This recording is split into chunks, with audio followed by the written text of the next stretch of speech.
Chirs Tanev deal. Flames fans seem to be split on the return. Listen, in the kindest way possible, not trying to be a jerk. There's a lot of copium there. So here's... That trade sucks. Okay, why do you think it sucks? Because listen, if I was told rumors of first round pick for ages and ages, that's what I would be expecting. That's what they fed the media, though. That's what they fed the media. That's what they. So CJ said it yesterday on the podcast. He said the ask was first round pick and a top prospect like an Easton Cowan. Nick Kyprios was talking about that on his show, saying, well, the Leafs should look at parting with him for somebody like that or a Lawson Krause, which I completely disagree with. But it was something that's been talked about. And there was rumors, and CJ and Julian addressed this, of a Toronto tax because Brad Treliving left the Flames. The Flames didn't fire him. There might be some hurt feelings there. And really good way to do business. Well, again, and I said this last episode, and people were like, "Well, you think you know the Flames, huh?" Invisible hand of Marie Edwards. Once you know, you'll see it everywhere. And I think that there's a little bit of that. Because do you think Craig Conroy's upset that that Brad Treliving resigned? No, he got a promotion. Yeah, who's I highly upset? doubt it. Why would there be a Toronto tax then? Who's upset about it? Ownership. That'd be the owner. Now, God, I'm fascinated. Like, when is the next CJ show? When's he recording? Monday. He's also going to be... I can't wait. Yeah, he'll be floating around SDP next week, too. Because, it's trade deadline. He had one last week, too. Yeah. Or, sorry, yesterday. Yeah, that's There's the one a I'm new talking episode. about. Oh, okay. So I why got to are you listen to it on the way home. The Tanev deal, like, you're mad at it? I'm not mad at it. It's just I was surprised that there wasn't a first involved. Now, you could talk yourself into this deal being 2 seconds, and Which it's not even a stretch, right? It's a second round pick that's an actual draft pick, and what's his first name? Artem Grushnikov. I got it. Second round pick from 2021. Yep. I think You got it. I heard Jeff Merrick talking about him. He's not a point producer. He kind of sounds like a young Ilya Lyubushkin, but he'll punish you. Can I? Right? So. Go ahead. Can I just say that I heard the Jeff Merrick talk as well? What? And he's like talking. He's like, the people. I talked to one GM, and he said he hits hard, and he hits for keeps, which I really like the way Jeff phrased that. I play for keeps. And then they talked about some other things, and he grinds, he does this, he does that, and I'm sitting there and I'm listening with my wife Natalie, who has so much hockey shoved in her face now that she's super invested, and she's like, he didn't say he's good at hockey though. Nobody's talking about this kid like he's good at hockey. So I reached out to Scott Wheeler about it. Yeah, but you know how silly it would sound if he was just like, oh, he's good at hockey. Yeah, I think he's describing the qualities of the player, and you take those attributes. Here's what Scott said. Sure. Really smooth skater, good defensively, developing game with the puck, but not a strength. Projects to be a 6-7 if all goes well. He's number 10 on my Stars prospects, probably somewhere between 11 and 15 on a Flames pool. Good.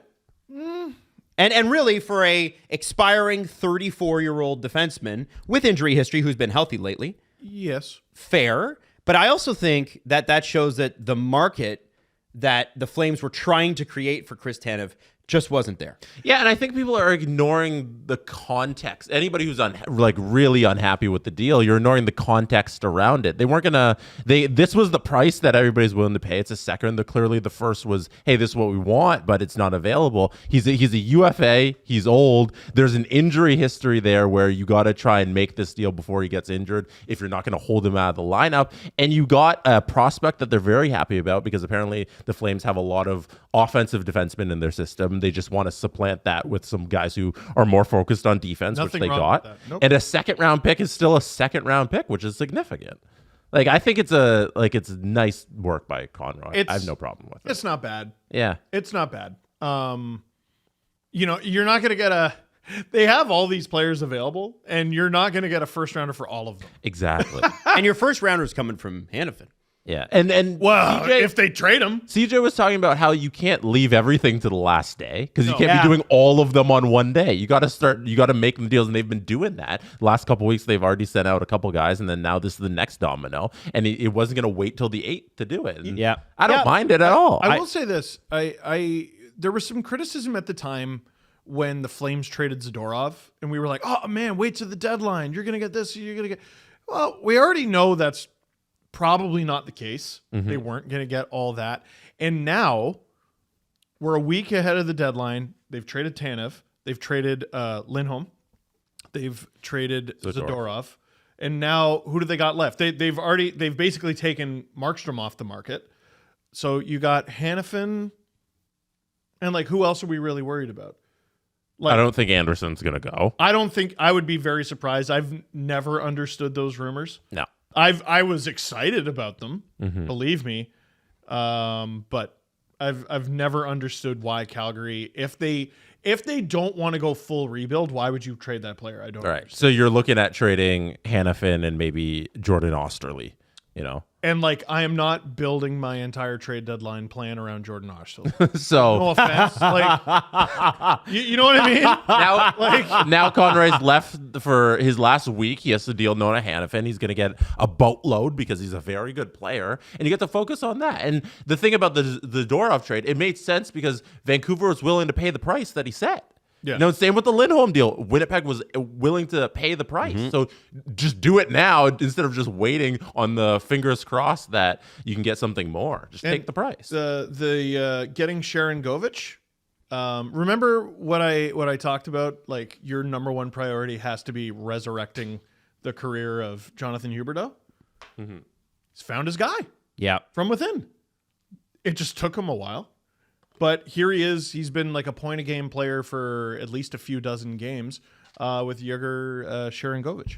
I like the I have to say, I give credit to Craig Conroy, because if you go back to last summer, so far he's done a relatively fair job. I would say he's done a good job. Fair, yeah, a good job. Like, moving off of the guys who didn't want to be there long term. Although weirdly, Toffoli did. The Flames just didn't want to take the salary that he wanted. What tilts the scale to good for me is the return for Lindholm was ridiculous.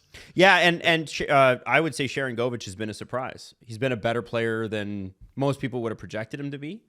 It seemed like a huge downgrade. Yeah, and I just don't think it's that big. Toffoli, by the way, like I said, wanted to stay there. I wonder if the Flames are doing some sort of quick retool if they don't revisit that, because he's going to be a UFA this summer. New Jersey's falling further and further out. They're probably going to trade him. I would love to see him back in a Vancouver Canucks jersey. I think we all would. So funny. Way more fun than Gensel. Not because Gensel isn't great, but I think Toffoli back in Vancouver colors would be great. That's the for the storylines alone, I want Toffoli to the Canucks. Feelings matter. Yeah. Like, maybe it's possible he's like, yeah, F you.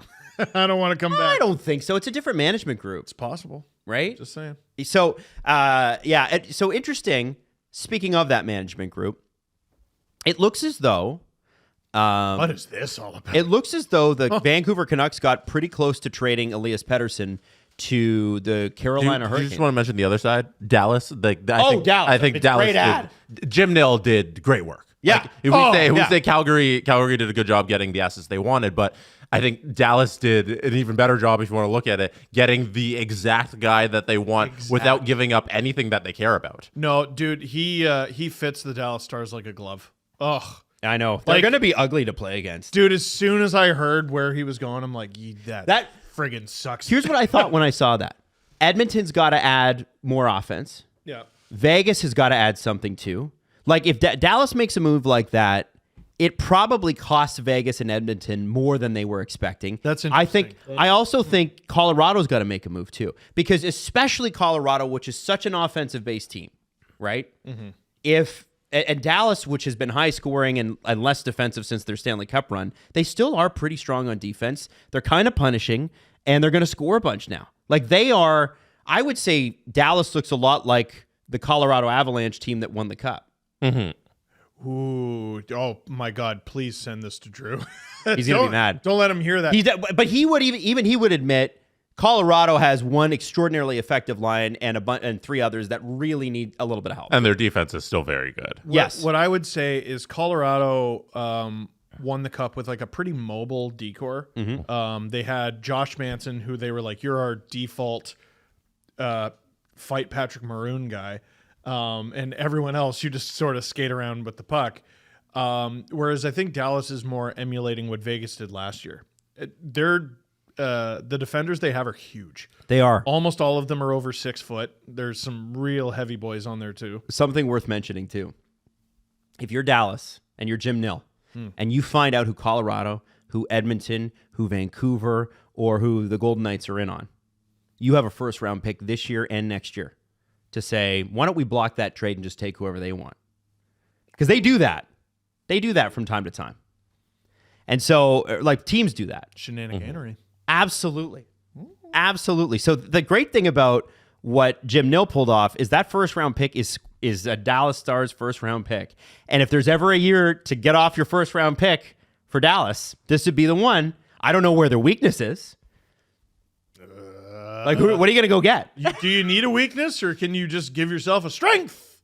Doesn't matter. For me right now with the Dallas Stars, what they've gotten out of Logan Stankoven, Who they just loaned back they to Texas. already got a trade deadline acquisition. Like, their own player. dude's got 4 career NHL games. He's got 4 points, 3 goals, 1 assist. 5'2". He's literally like the two people that are most hyped coming into the NHL right now are the complete opposite ends of the height spectrum. We got 6'8" Matt Rempe taking over the world, and then we got Logan, who's 4'11", just being the best center in the league. There's a great photo of Stankoven in a goal celebration circle, and I'm like, is he really short, or are the Dallas Stars huge? And it turns out the answer is yes. Yes.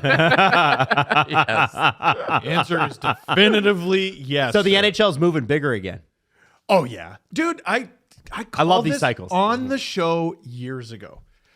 They're going little fast offense, and the market inefficiency is going to become huge guys who can do stuff. That's the key. They got to be able to do stuff. The NHL moved off of huge guys who can't do stuff. And then I think we overcorrected because we thought all huge guys couldn't do stuff. Yes, or the huge guys got better. Well, they did. The huge guys were like, okay, I can't just be huge. I got to be able to do ridiculous stuff. And like Quentin Byfield should not be able to do that shit. Quentin Byfield should not Tage be Thompson able. last year. Man, He's hurt. He'll be oh back. yeah, Tage Thompson. There's a good one. He'll be back. He'll be back. Like in growing up, they would have never allowed Tage Thompson to be. They'd be like, "That's nice. You play defense. Yes. That's great." Like they would have nipped that in the bud when he was 12 years old. Yep. Hey, Have you considered defense? why are you practicing face-offs? And you shoot right? Get back there. So there's 2 little plays that Stankoven's had over the last couple of games that have been like really stood out to all the hockey nerds. And they're right to be so hyped about it, and I am as well. There's this one play against the Jets where he comes into the zone, and you see how relentless he is as this little guy running around the ice. Here, Maddie, bring this off. I'll just play it one Which time. number is he? So I don't need to tell you who he is here. Right. So you're gonna watch him enter the zone. You're gonna see know. this little bee buzz around at the top and just generate scoring chances. Sorry, is he that tiny Timbits player at the blue line? Watch this. Watch. Put this on the screen. That's So okay, there we're he watching is it? coming in. Look how quick he is. Comes through the top. Wyatt Johnson gets a shot on goal here. And watch him out front. He's just controlling the play. I don't know who he's up against here, but this is the screenshot we can pull. I think the Undertaker.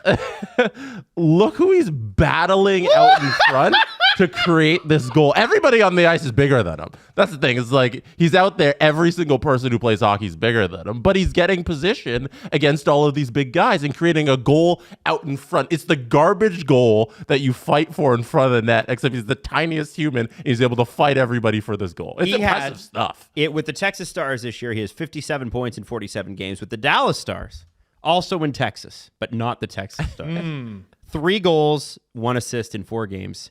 So he's got a point a game. And as I said, this morning he was loaned back to the Texas Stars. Was he? Yes. Ah! And the reason for that is because I think the Chirs Tanev thing, he was the odd man out. What a crazy cup of coffee. 3 goals in 4 games. Well, and he'll be back.